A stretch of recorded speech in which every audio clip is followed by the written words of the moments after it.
You're listening to Eat, Play, Sex with Dr. Kat, the place to up-level that sexy life of yours, with expert talk on sex, love, and nutrition. What happens when, because you mentioned about porn, like VR porn. Mm-hmm. What does that look like right now? I mean, I'm sure I haven't delved too far into it, but I do know like in Japan and there's some very experimental technologies where you could, fully hook up a sex robot to the VR program that you're running, so it's all kind of working simultaneously. Mm-hmm. But right now, I mean, if you were to just go on, it would be like a POV version of somebody's body that you're now sitting in. They're like wearing a camera on their head that you're now wearing in VR. So it's just the POV, but it's full 360 and, but of course there's new technologies where all of it will be basically hooked up to where like a sex robot or something would be like responding in the same way that the video would. It would be like calibrated to do the same thing. Yeah. This makes me really wonder about the idea of, like, can you upload anybody on there?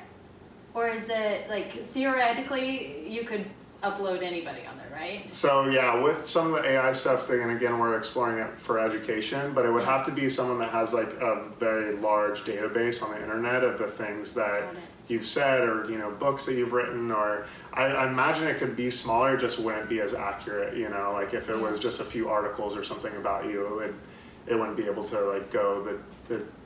Yeah, because I just thinking about this porn and how this can relate sexually, and I don't know if you know this answer, but even just putting this out to the audience of like, how does consent play a role here in VR?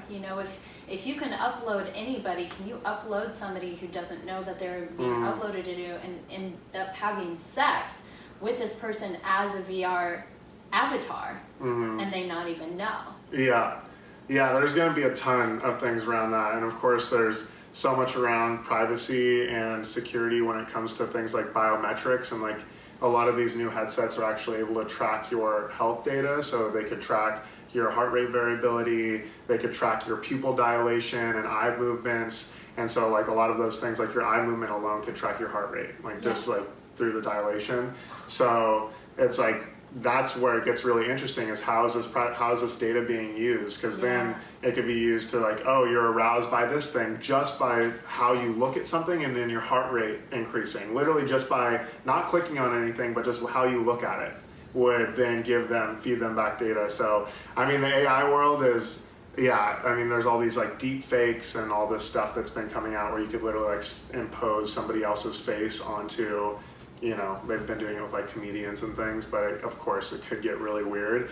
I just haven't really explored that because I'm so focused on healthy alternatives, like what's, and still important to have these conversations, because it's like, even though you're working on the light aspect of it, the shadow of it is still existing, and it's going to be used. So these are, like you were saying with Social Dilemma, how important it is to have these conversations now, so that we're conscious of it and moving forward, hopefully to develop things that are helpful and not harmful. Yeah, there's whole coalitions of people coming together, and we've been talking with a few big psychedelic therapy groups around doing this, because a lot of the digital therapeutics right now are used for tracking patients. So it's essentially like, how is their ketamine session, post-ketamine session experience? Are they starting to become depressed again? Like, how do you make sure that they don't relapse? And there's a whole new terminology for it. I'm not remembering it right now, but it's essentially the ability to track somebody's health through how they use their phone.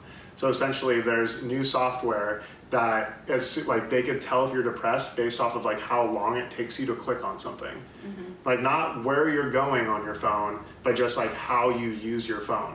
Like how you're using it, the speed, kind of like if you're going back and forth between two things, it'll literally pick up your mental health data just by how you're using your phone as like a tactile experience. It's nuts. I'm like,